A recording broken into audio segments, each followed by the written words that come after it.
No one told us to. We already were supposed to be here. Who wants a crash course in filmmaking? I do.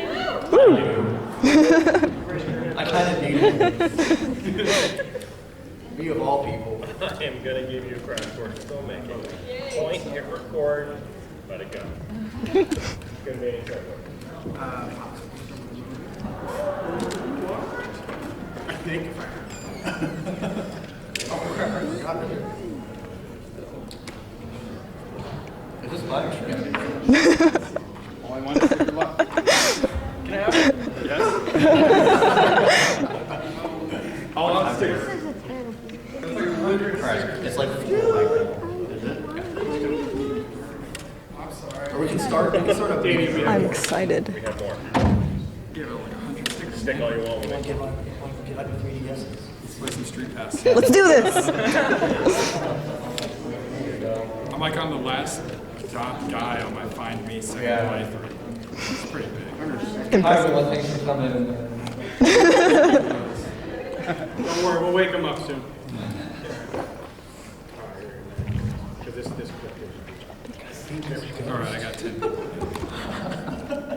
Ooh, Illinois. What? Come on, bring it. So am I. Shut up. That's an album.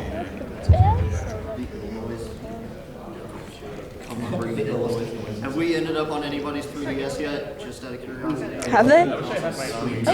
You gotta check. If some, well, if you get some random long-haired guy named Steven, that's him. Steven. Does he have a mustache? Was that? Does he have a mustache? No. He should have a mustache. He kind of does. I think the mustache is very important stuff to talk about. Oh, yes. I get his mustache and I move it all the way down to his mouth. So it's like his mouth is always going. Exceptional minty. Also, you got somebody that was just named Dad earlier. Yeah, I got someone's me that was just Dad from Texas. Welcome to Austin. There's no map available from Mexico? Come on. Mexico, Mexico. He's from Mexico, Mexico. Yeah, it's a new country, Mexico. No map available. Nintendo All right, does not as soon care as about Damien, hey guys, turn around, maybe you know that guy. There he is.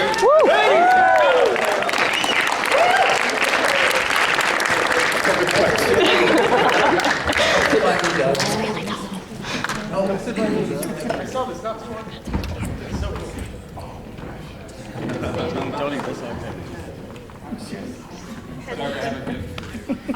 Here's some cookies. They're kind of crumbled now. For me? That's there for you. That's me. Yeah. All right, Damien, you want? Doug Jones hugged me. Best thing ever. We're gonna nickname you Hug Jones. Clever. Clever. All right, ladies and gentlemen, boys and girls, welcome to the Marble Hornets panel. Woo! Gonna pull out my cheat sheet. Go ahead, Captain. My name's Damien. I work at Wizard World. I also host a series online called Superpower Beatdown. I have a little bit of familiarity with Mr. James Moran, director of the movie in question that we're going to talk about here today. And I think we have a slightly well-known actor, slightly well-known, but he's been in every movie I think has ever happened in the world, Doug Jones. Woo! Sit down so I don't look so short. In no particular order, because I haven't even met you guys yet. I feel sure. I was going to go Joseph, Troy, and Jim, but I was And Jim. yeah, Joseph, Troy, and Jim. No. You're Jim. And Tim. They're the creators of the wildly successful web series.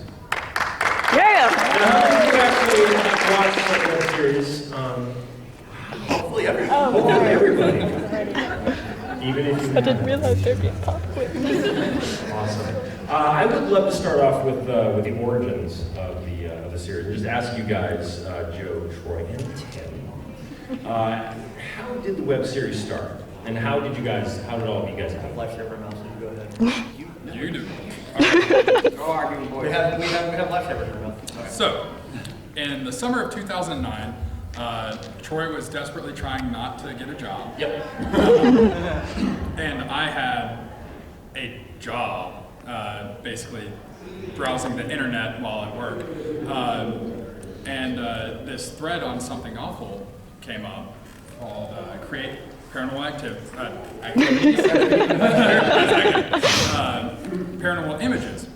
And this user, Victor Surge, came up with the idea of Slender Man, and it spawned all these Photoshops and written stories and stuff. And Troy said, well, you know what they haven't done yet is video. So he gave me a call and was just like, hey, what are you doing? Knowing full well that the answer was nothing.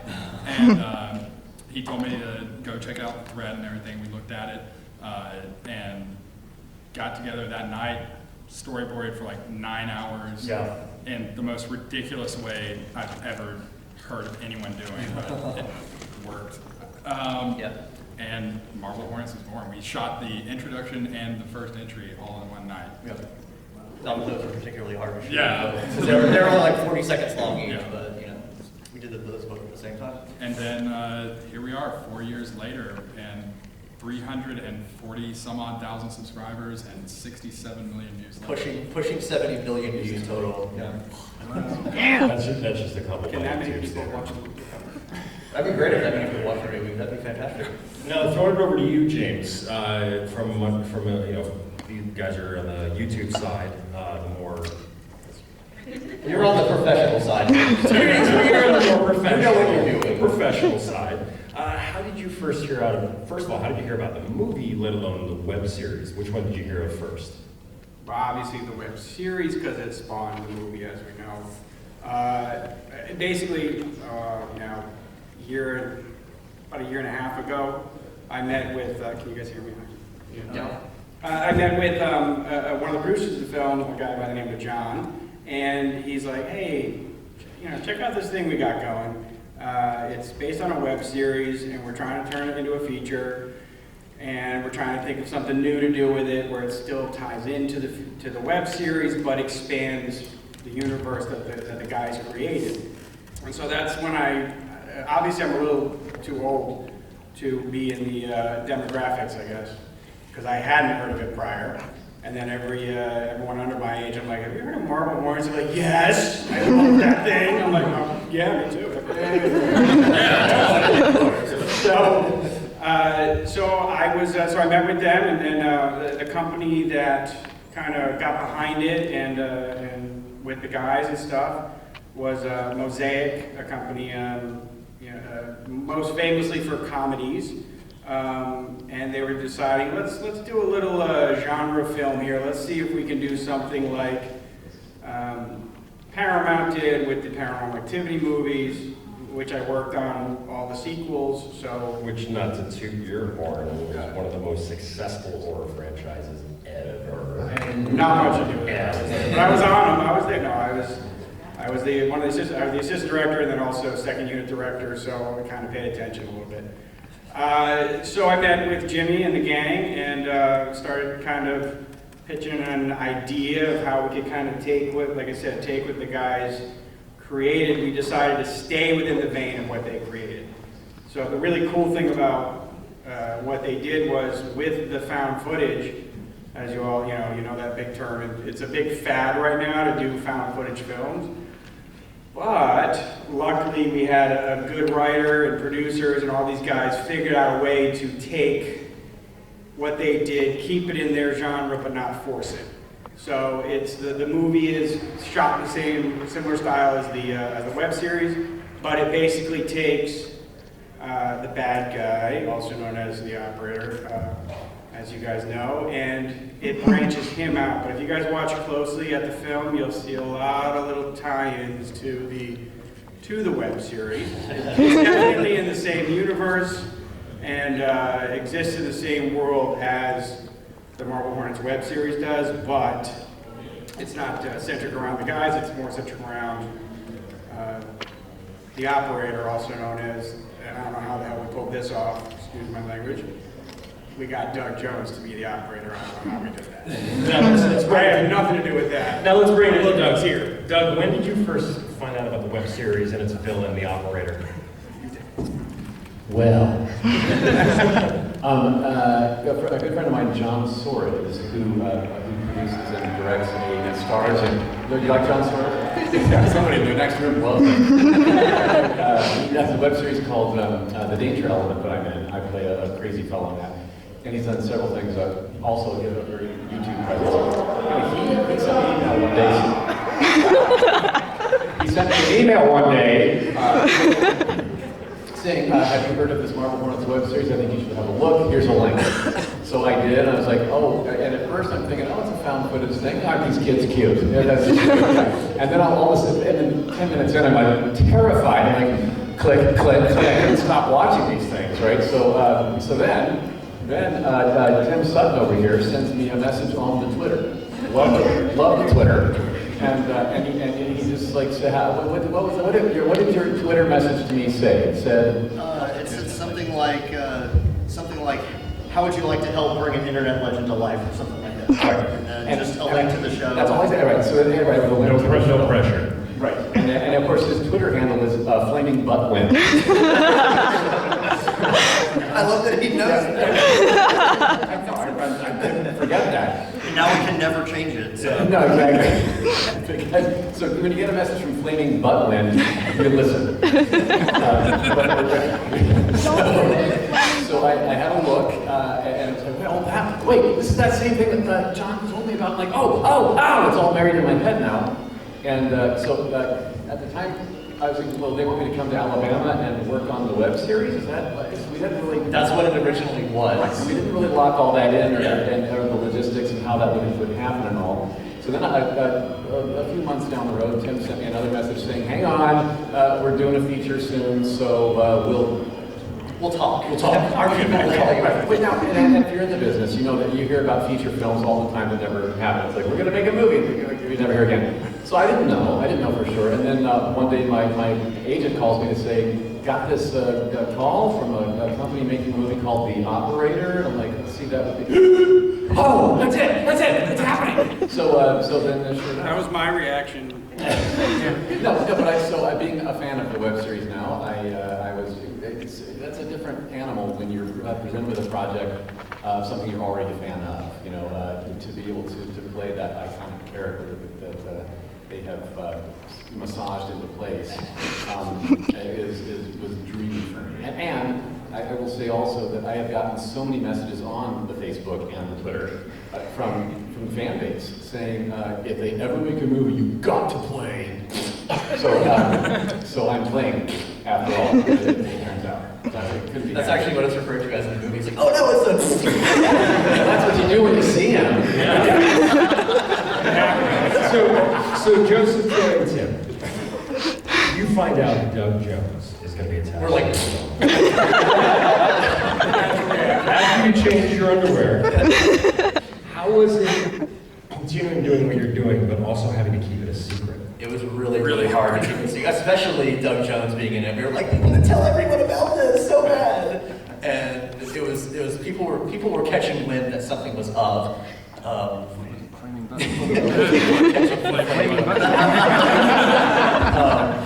People were catching wind of it, and I think it was after we were able to say, you know, the very basic things of a movie's being made.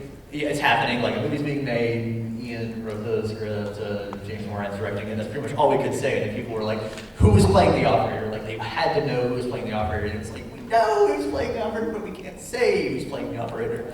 But luckily, now we can, and it's beautiful. It's great. I want to tell everyone. From the very beginning, they asked us if we had any suggestions for a lot of stuff. Yeah. And we're just like, the only thing is, Doug Jones has to be the operator. Yeah. Like that has to happen. Well, yeah, because when Tim originally messaged you, the movie wasn't happening officially yet, so it was like it might not work out to where you could be on the web series. And then all of a sudden, the movie thing is happening, and it's like I immediately told the guy that I was in contact with Mosaic, saying, "Put Doug Jones in this, please. Like he has to be in it." Because they asked us. I think I actually brought it up when they originally called us saying it was going to happen. they said, do you have any, suggested people that might be good for this? And we were like, only one, Doug Jones. When that kind of came up to our end, when it came over to the feature side, and I had already been signed on, and we were already kind of going through casting and stuff, they were like, well, what do you think? Have you heard of this guy, Doug Jones? I'm like, yeah. because not just because of who he is, but Doug and I actually worked together on Quarantine as well. See Quarantine? He played that really thin, not so well. Anyone else have nightmares still from Infected, Infected man, that's what it is. and Doug was there, and for one day in that entire bodysuit, and I was like, yeah, but for this, I was like, you guys know what our budget is? Is that okay?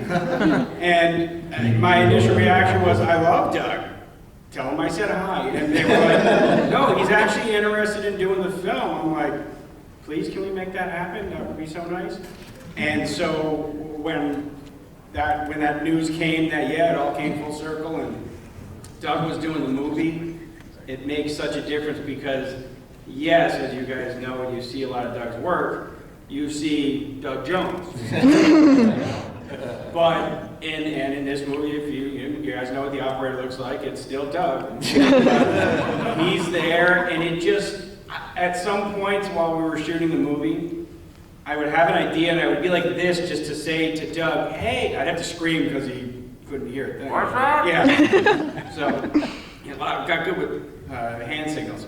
But I would go to say something to Doug and just tilt your head and and all of a sudden I go, okay, oh, he's doing it. Oh, cool, all right, good.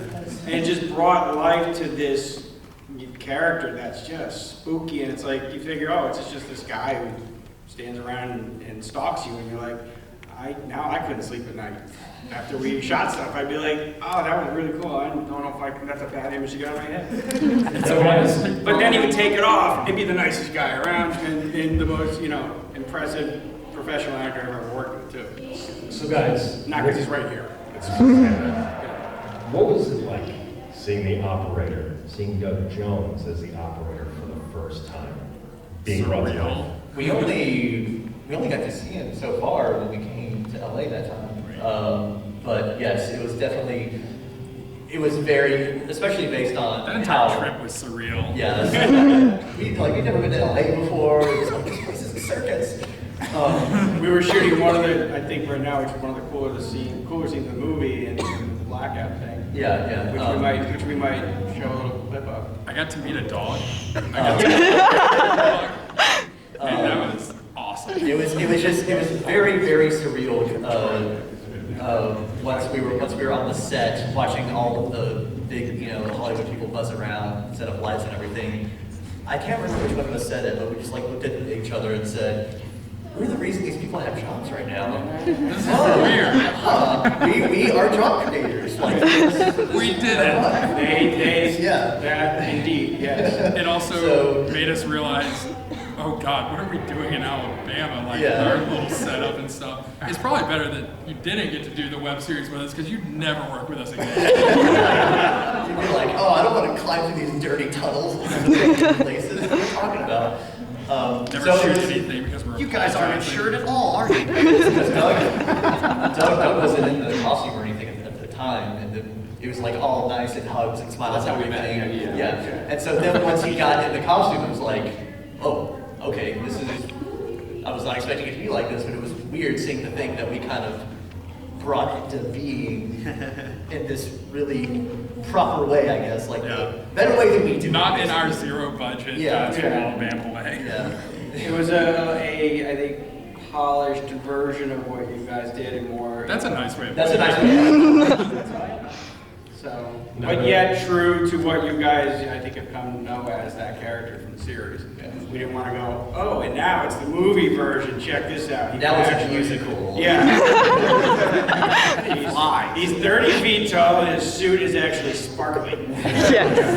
No, what you're going to see is a tall, thin guy in a black suit and a white tie, and don't know what's going on here.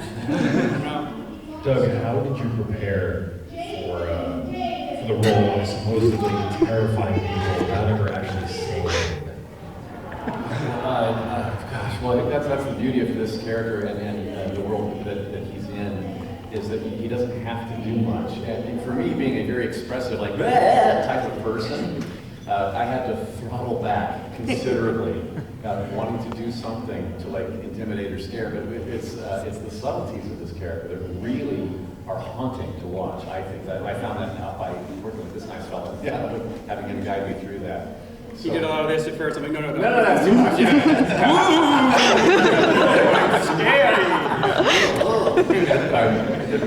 That was back when the movie was going to be in 3D. Tongue and everything. Through the mask.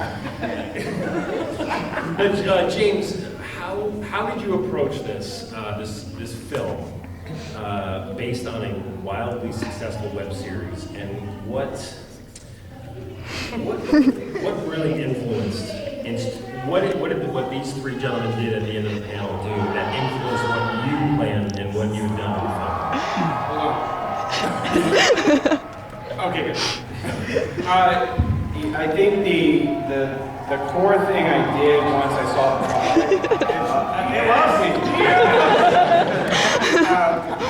the core thing I did was, and one of the first things I said to the producers and everybody involved in making this film was, let's not screw up what they did.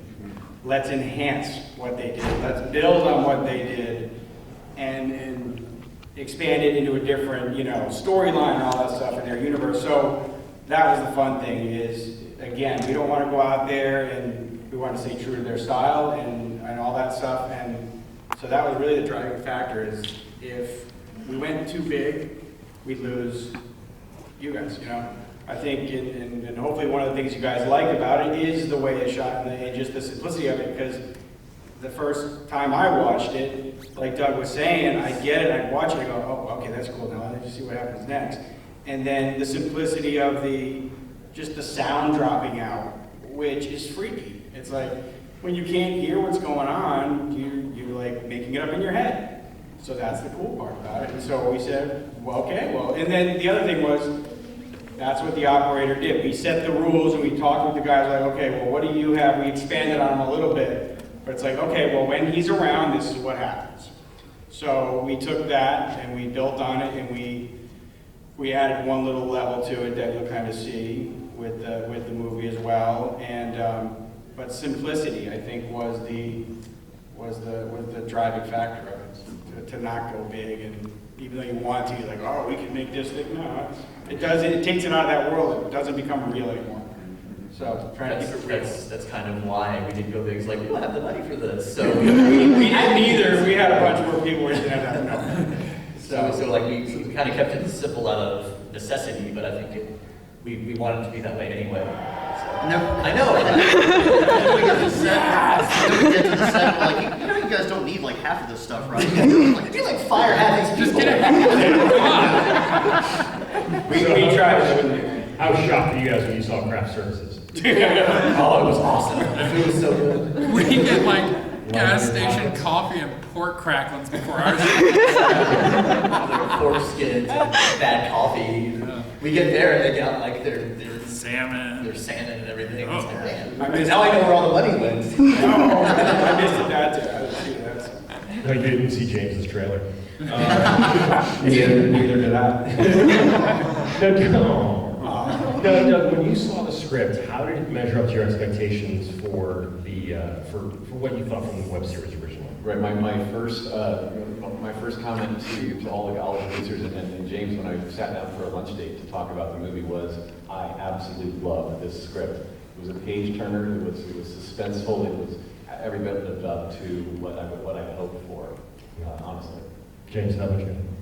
I agree with him, what he said. No, I actually, reading it, again, the core of this script was actually a cool story, a fun story, and a creepy story. And we found out, putting it all together and all that stuff there was all this extra little storyline stuff and stuff like that. And we went, you know what, let's just get to Doug. Let's just get to the scary guy, and let's just get to the meat of it. And so it's not a romance. they try, but there's not much. Yeah. the people involved in the story.